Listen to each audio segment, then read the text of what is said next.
জানেন যে আসন্ন ঈদুল আজহা রয়েছে, এছাড়াও আসলে ঈদ পরবর্তী সময়েও মানুষের যাত্রাটা যাতে নির্বিঘ্ন থাকে এবং এই সরকারি স্থাপনাগুলো আপনারা জানেন যে এগুলো মানে এইভাবে অবৈধভাবে ব্যবসা করাটা একটা নিয়মিত প্রক্রিয়া এবং আমরাও উচ্ছেদের কার্যক্রমটাও নিয়মিতভাবেই করে যাচ্ছি।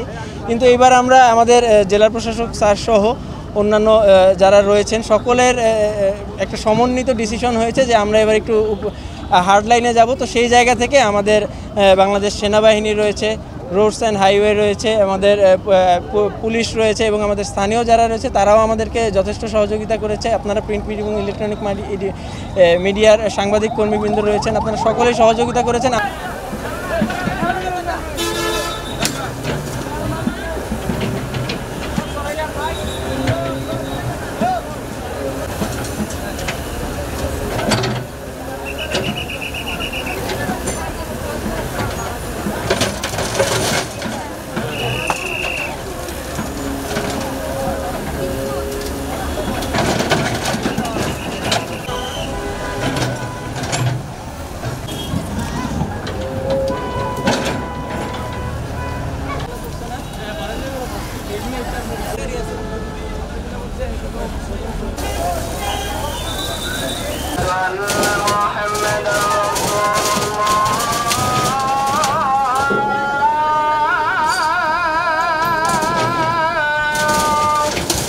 আমরা আসলে যেটা চাচ্ছি যে আমরা তুলে দেওয়ার পরে যাতে আবার এই জায়গাগুলো দখল না হয়ে যায়, তো সেই জায়গা থেকে যারা জনসাধারণ রয়েছে তাদের প্রতিও আমাদের একটা আহ্বান থাকবে যে এই যে দোকানগুলো আমরা তুলে দিয়ে গেলাম এই দোকানগুলো থেকে আমি গিয়ে ফল কিনতেছি, তো এই জায়গাগুলো থেকে আমরা চেষ্টা করছি যে সচেতনতার মাধ্যমে যাতে আমরা এই উচ্ছেদগুলো করতে পারি এবং আমরা এই দোকানগুলোতে যাতে আমাদের আর না আসতে হয়।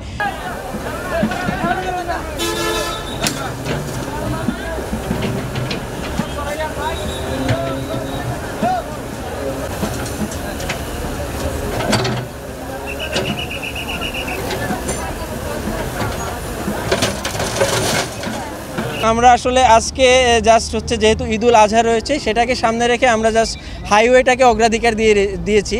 পর্যায়ক্রমে আমাদের সড়ক এবং আমাদের সরকারি স্থাপনা জেলা পরিষদ সহ পর্যায়ক্রমে আমাদের সরকারি সংস্থাগুলোর যেই অবৈধভাবে দখল হয়ে যাওয়া জায়গাগুলো রয়েছে সেগুলোকে আমরা উচ্ছেদ অভিযানের আওতায় নিয়ে আসব।